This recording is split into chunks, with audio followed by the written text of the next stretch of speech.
So unfortunately, we lost Virgil Abloh, and first I want to kick this off by saying rest in peace to him, and also prayers go out to his family, his team, and his friends, okay?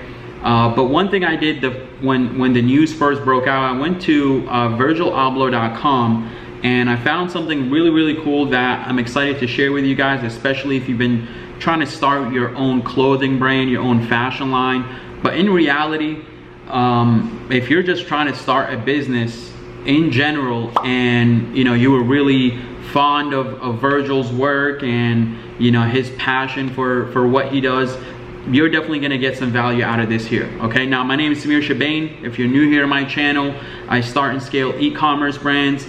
That's my boy right there, Juan. He's going about his day, but I'm like, you know what, I should really share this with you guys, because again, it's really interesting. So let's just dive right into it. As soon as you go to virgilabloh.com, you'll notice, of course, right, it's a website unlike any other. Okay, it's a website unlike any other. And as soon as you start scrolling around, this is what we're going to cover right here, his free game section. But obviously, right, talks a lot about the projects that he's involved with, that he's a part of, and a big part of his life, and now I'm not sure if it was more recent, but a big part of his life was his mission to support Black students for Fashion Scholarship Fund. Okay, the Fashion Scholarship Fund, called Virgil Abloh Postmodern Scholarship Fund. So he's raised well over $1 million. Okay, 100+ students supported, and a lot of other brands have also supported that cause, which is really cool to see.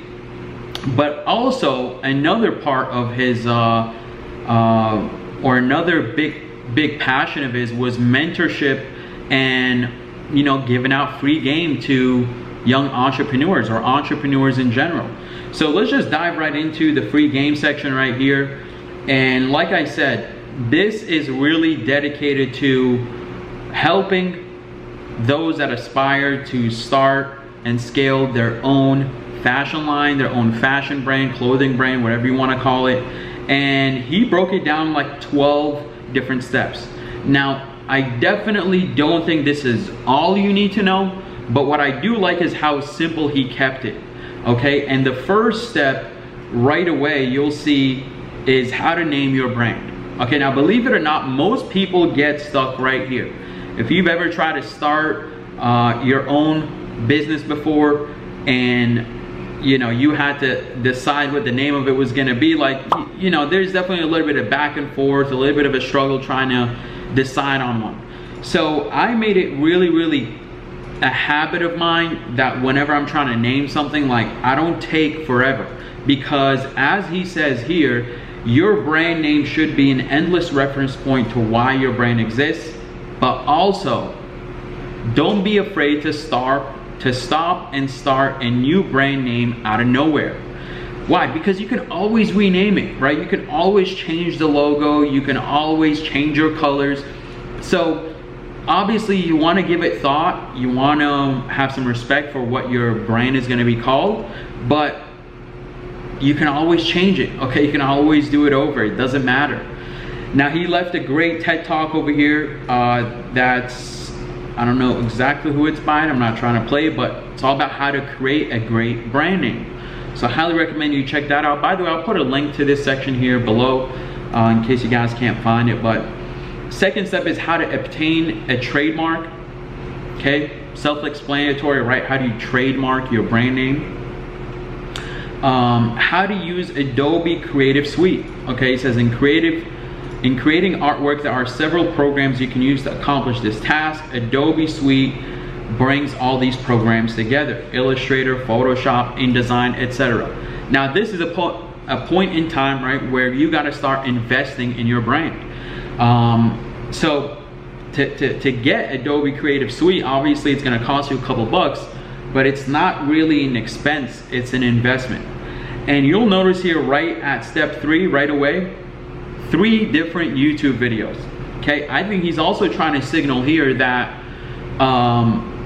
he's a big believer in YouTube University, right? Like, notice how he's not really telling you to go take this class at this college or go to this university or whatever it is. He's really just trying to signal that everything you need to know, you can learn right on YouTube, including Adobe Creative Suite. Okay, I learned Photoshop real early on in my life, and it's always been a habit of mine to kind of do some of the dirty work in the beginning, like creating the logo or the name or like the colors, and putting together the vision board on Photoshop. It's a lot of fun, so I highly recommend that one. Now, how to make a screen print.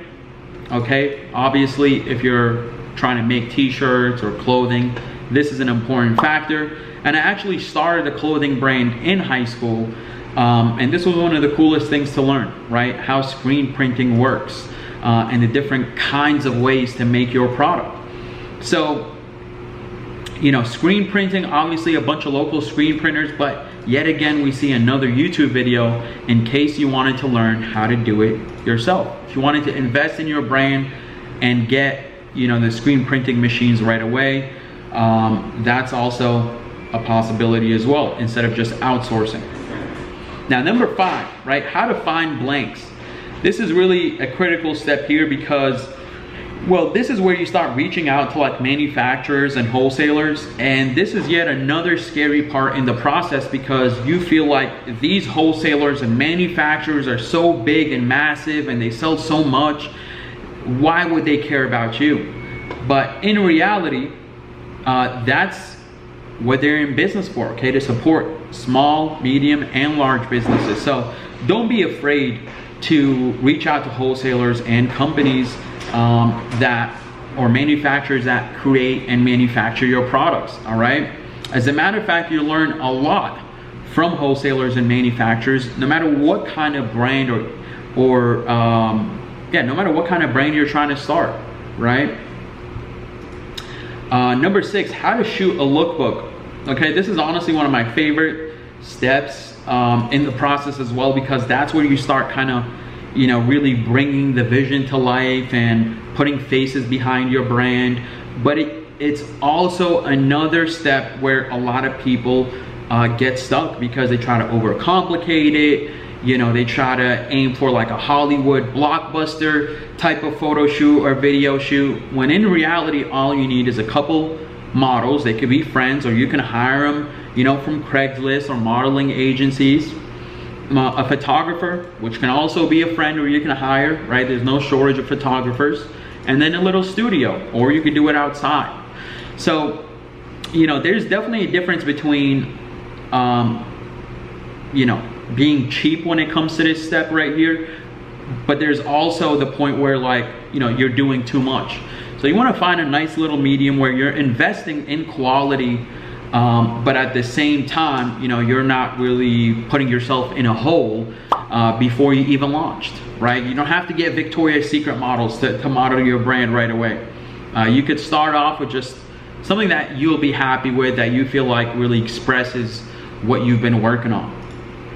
But yet again, another YouTube video or two that he references that you can learn from. And then how to make a website, okay? When a lookbook is created, it will need to be distributed publicly, and to do this, a website is needed. So follow this video to learn how to make your own WordPress website, or you can obviously just hire somebody on like Fiverr or 99 Designs or Upwork. That's always a possibility. But number 8 is, I think, the where really your business starts to go to market, right? Which is adding your Shopify store. And by the way, why don't they have my YouTube tutorial? All right, who the fuck is this guy right here? Actually, I know this guy. That's Dan Voss. He's the homie. Okay, that's fine. As long as one of the homies is on here, that's fine with me. But adding a Shopify store to but creating your own Shopify store is obviously a huge part of the process, because again, that's where you're really making it available to the public so they can actually buy from your store, buy your products. And yet again, okay, something where a lot of people overcomplicate, especially those folks that are in our micro brand accelerator, which you can check out right below. You know, we teach folks how to start and scale their own e-commerce brands as well. And again, one of the major points where they get stuck is actually creating their Shopify store. So you really want to keep it simple, but a lot of the work you've done so far, like the lookbook, right, the logo, the branding, that's kind of what puts together your Shopify store. So don't focus too much on making it look like the best store in the world. It's just about having something functional that expresses who you are, your brand store, your brand vision, what you're about, what you sell, and the quality behind it, okay? So great tutorial here. I actually checked it out just to make sure Virgil put something of credibility, and for sure my boy Dan Voss is a G, and he put together a really well thought out and thorough tutorial on how to create your Shopify store. So check that out, or you can check out my previous videos as well. I put together some tutorials on that. And then 9, 10, 11 and 12 are really just about his personal mentors, more inspiration, a book that he wrote, and some of his own lectures. I think that he kind of missed a step there, right? Like, he should have included how to market, your brand, your products, right? How do you run Facebook ads, Instagram ads, right? How do you find influencers to promote your brand for you? Because again, that is where the money's made. That's why you started this business in general, or in the first place, right? So if you want to learn more about how to do everything he's covered up until this point and more, I highly recommend you check us out in the Micro Brand Accelerator. Again, it's a full step-by-step program where you learn how to start it, manage it with manufacturers, suppliers, shipping, and all that good stuff. And finally, how to also scale it, right? How to run ads and marketing for your brand as well. But besides that, I mean, it's just awesome to see Virgil actually leave this behind, right? Have this so, so clear and so detailed and well thought out for everybody that looked up to him or inspired to follow in his footsteps. I mean, what better set of resources can he leave besides, a little step-by-step tutorial on how he thinks you should go about building your brand. Now, is it the best route? Is it the only route? Obviously not, right? But it's something for folks to really, follow through, because I'm sure he gets that question asked all the time. Oh man, how do you do it? How do you do it? How do you do it? And he's like, well, go to my website. Okay, do as I showed in here. And even though you might be like, oh, and this is like my closing statement. Yes, he was a designer for Louis Vuitton, right? Yes, he has done so much and accomplished so much in his life, but in reality though, he started off by making his own t-shirts, right? I believe the first brand he created was Pyrex, right? And how simple that was, but how unique it was. And that's ideally, who Virgil started off as, right? Just like you are right now, right? Like you're at base 1. And so everybody got to start somewhere. Don't let, the fact that he has accomplished so much kind of discourage you from getting started. All right, no matter what you see out on Instagram or on YouTube or on social media, everybody starts somewhere at step 1. So much luck. Okay, hope you enjoyed this video. Highly recommend you check out his website. But besides that, make sure you leave a thumbs up, leave a comment below, and also, oh yeah, ring that bell. Okay, you guys know the vibe. I'm out of here. Peace.